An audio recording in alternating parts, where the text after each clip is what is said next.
Hello, I'm Marcus Bronzy. And I'm Keir Kerr. This is Ain't Got a Clue, the show where we learn something about the world one quiz question at a time, right, Kay? Absolutely. So I ask a question, or Marcus does, and then we answer it in a funny fashion.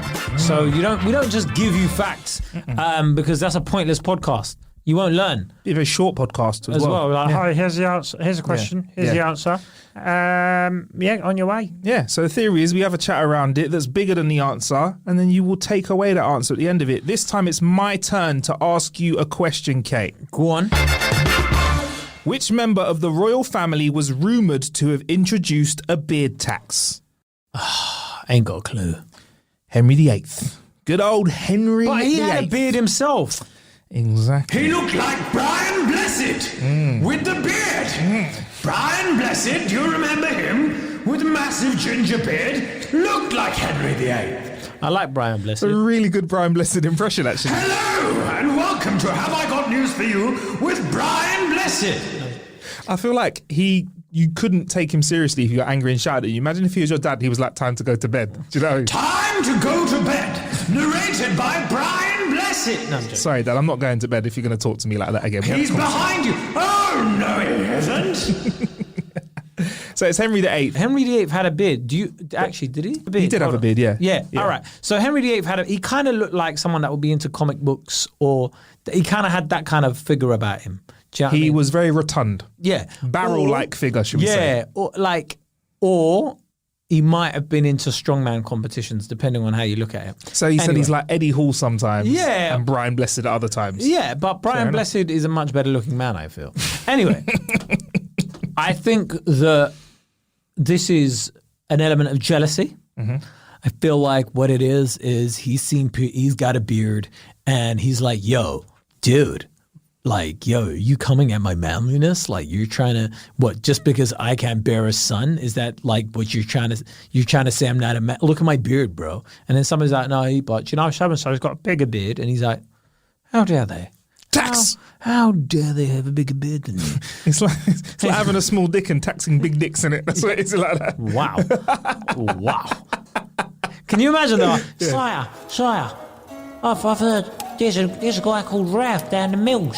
He's got a bigger beard than you. Is that so? Kill him. No, you can't kill him, sire. What do you suggest? Why don't we tax him? We tax him, sire. It's easier than just killing him. You'll have blood on your hands. The peasants will revolt. You're right. What a great plan. Tax the bastards. So yeah, Kay, I've got some good and bad news about this one. Apparently, hit me with that. Apparently, this is only an apparent fact. This is only a maybe truth in terms of being a quiz question that has the right answer. Because Kay, after doing some research around this, the National Archives has got no such record of this tax being instituted. But for the purpose of this podcast, I thought it was so much fun, the information that I got about Henry, that we go with it anyway. Is that cool, bro? That is absolutely fine. I'm a big fan. I think for me, the podcast is what comes first. The team is what matters. And if it's not necessarily the truth, it doesn't matter, because it's the podcast comes first. There we go. All right, well then let's roll with it. So the Tudors of England first came up with this creative beard tax with the bearded King Henry VIII, introducing the facial levy in 1535. The amount collected by the monarch increased with the beard growers standing in society. So it made facial hair a status symbol. So not only how much beard, but your social status. So for example, if you were a farmer with a big beard, you might pay less tax for your beard than you would if you were like a owner of a stately manor and had a short beard. I'm a baker. Like, tax! tax him. A beard's impressive nowadays though, Kay, would you say? Yeah. There's like loads of like, I've never seen so many, a time where there's been so many beard products like, hi, this is the beard growing company. And if you buy our comb, your beard will grow 30% longer, because our comb has like real impressive technology that I can't even like begin to describe. But it was all made in China along with the other stuff. So it's great. I mean, whilst you say that, this podcast is actually brought to you by beardgrowing.com. And if you buy their beard oil, use the discount code Ain't Got a Clue. Beard oil is another one, right? Where like I know it works. It does work, yeah, it does work. But I always just find it weird. Like, and putting oil into my beard. I find I can't use a lot of beard oil. It starts making my skin itchy. I think it just clogs up my pores. That's why you need to try beard. I mean, a great ad. Where's our cell? Yeah, I feel like beards nowadays, men have realised, and I'm going to say something that's bad, Kate. It's going to reflect badly. Beards make us look more beautiful, man. Yeah, by hiding our face. I mean, recently I tried the no beard filter on Snapchat and I posted it onto my Instagram. And I think that beard adds a chin on you as well. But I looked ridiculous, bro. I looked like one of those 80s wrestlers, like I was wrestling in deep Mexico. Someone said, like, I look like Santiago Munez, that kid from the film Goal. I can't lie, Kate. When you put that post up, people started messaging me saying your boy's funny. Check this out. I was like, oh, what joker's K cracked? And it was just you going holding your face and then like showing your raw chin. Yeah, I was just like, this is wild, bruv. I can't do it. So yeah, a beard at 100% makes you more attractive, and I think there's something to it as well. It makes you feel like a man because you're like, look at the hair I can grow. Yeah. I don't even think about growing it. It just grows involuntarily, and it just comes out of me. I'm that manly. Yeah, do you know a few of those guys as well that have thin up top? So they've shaved all the hair off up top, but their beards are so strong, so they've gone like the other way. They've got like a beard down past their nipples, like those super strong. I find that beards. so hilarious. Where it's like, I can't grow anything on top, but I'm gonna have a massive one down here. Beard. Yeah, I've started getting alopecia. I think it's down to lockdown stress. So I've got like bits of patchiness in it now. Is it? Yeah, look there. Oh, yeah, it's annoying. But looks fine, mate. Hopefully I'll be stress-free once I get the vaccine and I'm able to travel again. Yes, I'll be on a beach and my beard will be growing plentifully. Imagine Chris Eubank, who hasn't got a beard. Chris Eubank's the one like that they've got. And do you want me to advertise this? But I don't have a beard. Do I look like a joke man to you? He's actually like that in real life, you know. He's not putting it on. It's not. I know, 100%. Anyway, it was Peter the Great of Russia who took things a step further in his bid to modernize the country. In 1698, anyone who wanted to stay hairy had to buy a coin imprinted with the words, "The beard is a superfluous burden." I will say this unto you one more time. I was the Ivan Drago of my generation.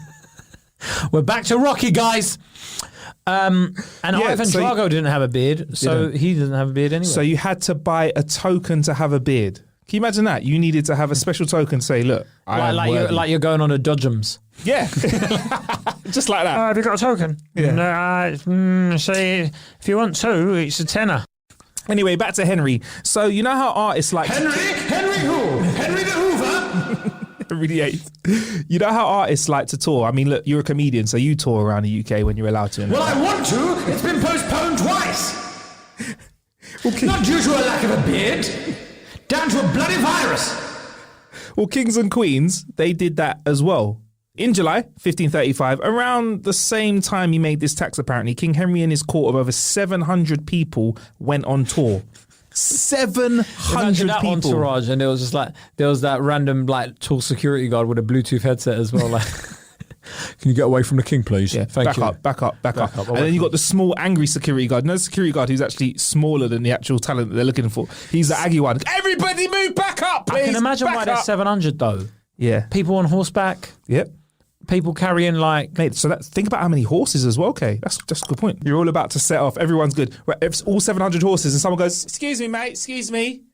Just need to go for a quick pee. Fucking hell, Dave. Every time, whenever we're going to... Anyone else want to go for a pee now before we go? No, just me, guys. Sorry. Did they have a stallion in this entourage? In this entourage. Maybe an Italian stallion? Like Rocky Balboa? Every episode, Kay. I told you, everything can be referred back to Rocky. It's sick. Over the next 4 months, his massive entourage would visit 30 royal palaces, aristocratic residences, and religious institutions. Now, whilst That's not really a tour, though, innit? You're just visiting your different homes. Mad, innit? It's mad. Think about that. You had that many houses, Kay. You go on tour. Man's like, yeah, I'm going on tour. We're going, well, I got a property in Manchester. I got a property in... Doing a tour of the UK of your properties. So whilst they're important to PR and like events for the king's got to schmooze and show that he's looking after things. He's got to spark loyalty within his subjects, royal households, and Stuff like that. There's a totally other set of reasons for their constant movement, Kay. What's that? That was because he needed to get away from the disgusting mess that his 700 strong crew made. So Palace is like... It would be dirty, like, you know... Yeah, 700 mates. 700 people. Imagine 700 mates coming over to yours to watch the football. But 700 mates, like, where are they all going toilet? Okay. I'm going to get into that because Palace is like my God. Henry's Hampton Court had to be constantly evacuated just so they could clean away the amount of shiza. If you That was there. clean away my shit. So livestock and farmland also needed time to recover. Of course, can you imagine the amount of like horse shit that was everywhere as well? I'd need a flipping month to recover. Imagine how many chicken wings are needed when it's Wing Wednesday or something like that around those guys. Hey man, it's Taco Tuesday. Yeah. Oh no, we don't have 700. Bruv, it's mental. So that meant that their crew was so big that livestock numbers dwindled, where cows could be extinct in the area that you're in. Can you imagine that? You go and chill out in an area and they're like, have you got any beef burgers? Sorry, mate. Right, we've got no more cows. The king came and we've got no more cows. Yeah, and someone would be like, yeah, but I want a steak. Can we have some next week or something? How long till they come back? You wanted Angus Aberdeen burgers. Yeah. There's none left. The king came, the fucking king of England came, and there's no fucking burgers left because there's no fucking Angus beef left. Do you know why? Because there's no fucking cows left. Because the fucking king of England came with his 700 odd people, fucking entourage, fucking security guards, fucking, I don't know, the royal carpet cleaner and the royal fucking cushion plumper and all these fuckers. They've all come. There's no fucking cows left. Everybody wanted a fucking, can I have a double beef burger? No, you fucking can't. Only the king can get that. Cut to a wide shot and the king's actually standing in the background looking over your shoulder. Hello. No, I wasn't talking about you, sir. No, I was talking about the royal cushion plumper. Well, yes, he is a bit of a prick. You could say he's a pain in my backside. So basically, once they did a circuit, he went and did it again. He just had to keep on going on tour. How bad was it though, Marcus? Wait, he had to keep going on tour. He just stayed on tour. Was he in a 360 deal? Record labels like... Inside joke, anybody? Inside joke. Record labels like, no, you still haven't... let's be honest, right? You didn't make enough on your first album. Yeah. Look, I Love Anne Boleyn was a great track. I thought it would do well. Yeah. I'm not going to lie to you. I thought it would do well. Don't get me wrong. But the public didn't buy into it. Off With Her Head is doing a lot in the streets, but it's not released, so you can't make anything because we didn't clear the sample. Can I just say something? Right, I think with Off With Her Head, the problem was it was a bit too violent. We tried it and tested it in a few markets, and what they said was they couldn't play that everywhere else. Yeah. And we need something which has crossover appeal. I mean, look, Off With Her Head, right? It would have done well about 20, 30 years ago. Yeah. Now, it's just the country's changed. Yeah. What we think for you is perhaps we've spoken to our guys and they think you should come up with some sort of rhyme about your previous relationships. We've taken it to some focus groups and they said instead of just the one word, we should go for 6. Divorce beheaded died, divorce beheaded survived. We think that would be a good album title for you. I believe it to sound French. And I don't like that. You could say je ne sais pas to that blood clot. Within days of a royal party settling in one place or another, the stink would set in from rotting leftover food and animal waste. Vermin were attracted to their unwashed bodies and, of course, the shit as well. Remember, there were no plumb toilets then, Kay, so poop was stored underground and then removed at a later stage. So there was human slurry cooking on site. What is it? Every single time we come into this place, this guy's got something to do with shit or just human waste or something or farting. I was thinking how that. How do you shit in space? What is it with you? Bruv, I don't know, human waste, bro. This is an episode. Listen, ladies and gentlemen, you're probably listening to this going, I'm going to find out about the beer tax. Oh, great, Henry VIII. Suddenly, how could I make this about shit? Marcus was thinking. Marcus was sat down, writing his script and thinking, not enough shit in here. Let me try and find a reason to talk about shit. I know, they went on tour. Look, instead of me talking about what he was actually doing on these tours, no! I'm going to talk about what they did before they had fucking Portaloos, right? Hey, Cage, you know what Glastonbury would look like? Let's talk about that in episode 25. Glastonbury, without toilets, is a shitfest. Just like when Henry VIII was going on tour, there was shit everywhere. Shit under the ground. Shit over the ground. Shit, shit, shit.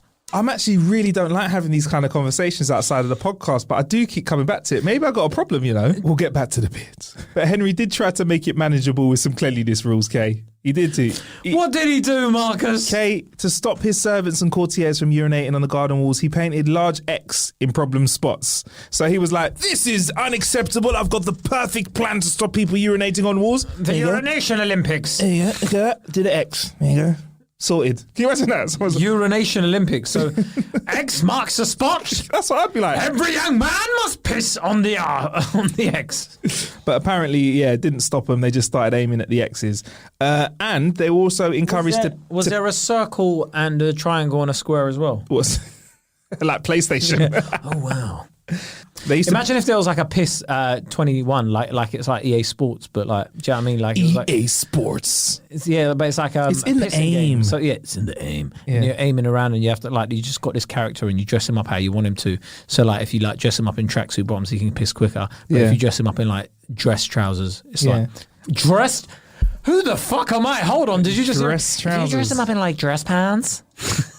When did I become American? Dress. Trousers. Kay, you have changed, boy. Sorry, I do apologize. Trousers, suit trousers, Yeah. pants. Your pipe's gone out as well, Kay, as well. No, not that pipe. The pipe that you're smoking. He looked down at his crotch. I was looking down. I was like, my pipe is out. My pipe is out. What are you talking about? Christ again. Yeah. So yeah, they used piss to clean. Servants were encouraged to pee in vats so their urine could be used for cleaning. I looked into this a bit more, and apparently only the wealthiest people back then would use soap. Others, like you and I, would use a mixture of urine and white ash, as it was believed to get your whites whiter. For some reason, they thought 4-day-year-old pee was the best stain remover. So imagine that, 4-day-old pee is hanging around and poop around these 700 people. That is nasty. Apparently, it was so valuable back then that some regular folk even had pee pots outside to collect random other people's pee. I never had a pot to piss in. Henry's specific setup was a little bit more civilized. He had his own stool, which had a portable commode box, which looked like a large treasure chest, which you opened up and had a nice little seat and velvet on it and a hole. Basically, he pooped in a box. But imagine though, like him leaving that cute looking box lying around and you accidentally like, even being like, get my shoes, fetch my shoes for me immediately. And then you run around and see this box and shove your arm in it. That's actually a nice box. It's quite a nice looking box, isn't it? It will be like a very interesting episode of Deal or No Deal. Oh my gosh. Who's got the shit? Could you imagine? That would be a great one. Box number 32, I believe. Yeah. That would be a horrendous game show, wouldn't it? It would be like the combination of Bush Trucker Trials. Who's got the poop? Who's got the poop? Let's call the banker. Yeah. How much do you offer for that? Let's call the wanker. Hey! And there was actually a role called the groom of the stool, and that role was created by Henry VIII himself to monitor and assist the king in his bowel motions. To ensure the king was carrying out his job at peak efficiency, the groom of the stool would also have to closely monitor the king's diet and meal times, and he'd have to organise the king's day around his predicted motions. So there was a guy that was there for you just to wipe your bottom and make sure, and be like, hey, Kay, need a bit more fibre in that because you got 5 o'clock. Of course. Although Henry VIII was a bit dirty relatively, he was a bit of a neat freak though, right? He was a neat freak, but he was dirty. He was known as a neat freak. Gonna get dirty. He was known as a neat freak because he bathed often and changed his undershirts daily. This was a royal rarity, right? To give you some comparison, Louis XIV, aka the Sun King, he took 2 baths in his whole life, and so did Queen Isabella of Castile. And his wife, Marie Antoinette, she bathed once a month. And they wondered why they had all these diseases. That's the thing. This is the problem with it. They're not washing. Do you know what I mean? They're not washing. That's the problem. Yeah, so King Louis XIV, he was probably the worst because his entourage was 10,000 strong, and he decided that he didn't want to hit the road anymore. He wanted to just chill in one place. So could you imagine? I am bored. I don't want to travel anymore. It's so, how you say in English, it's so time consuming. I'm sitting around and going, and my subjects, they do not want to see me. They do not want me to go around and go from Montpellier to Paris to Lyon to Marseille, all of these cities. They don't want me to there. I would love to go to Nice, but But King, I don't want to go from Versailles to elsewhere. It's just pointless. Let's stay in Versailles. they had 10,000 strong crew of people, and they had 300 box K. That's 33 people per one toilet. That sounds like a hostel. His was like the easy hotel. If you are staying in Amsterdam with maybe Australia and France, it's 33 people to a toilet. Shared bathroom. Maybe you are a university student. Shared halls, shared accommodation, shared bathroom facilities. Same thing. Poupou. Les poupois. Les pourpoints. Apparently, it was so bad there that there were overflows in the loos that got down into where this food was stored, and sometimes all the food in the castle or the town, should we say, would be pretty much poisoned, bruv. So it's pretty mental, man. I really went down a rabbit hole for poop on this one, didn't I? Yeah, I mean, I think it should have been. The question should have been Royal poop. What? What king was it that was regulating poop on tour? But hey, I don't answer the question. But I hope it's helped you to remember though which member of I'm royalty. going to be honest with you guys as well, listening. I feel very disappointed, like you do. He said, "What king introduced the beard tax?" I said, which member of royalty introduced the beard tax? You won't forget it though, Kay, will you? He goes, "Yeah, it was King Henry VIII." All right, let me hear more about the beard tax.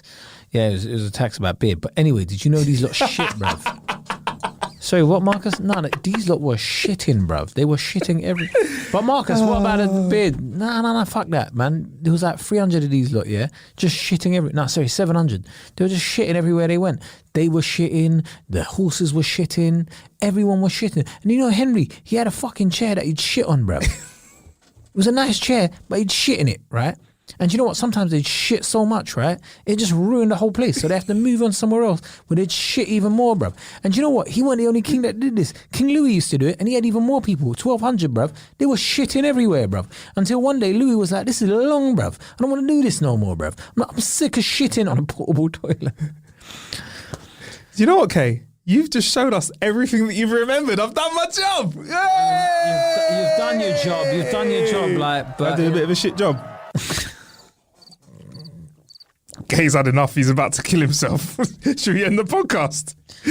Follow me on Twitter. Just do not follow Marcus after this episode, please. Right? Yeah. I tell you what. DM pictures of your shit. Take a picture. No. What you're going to do is on this one, please.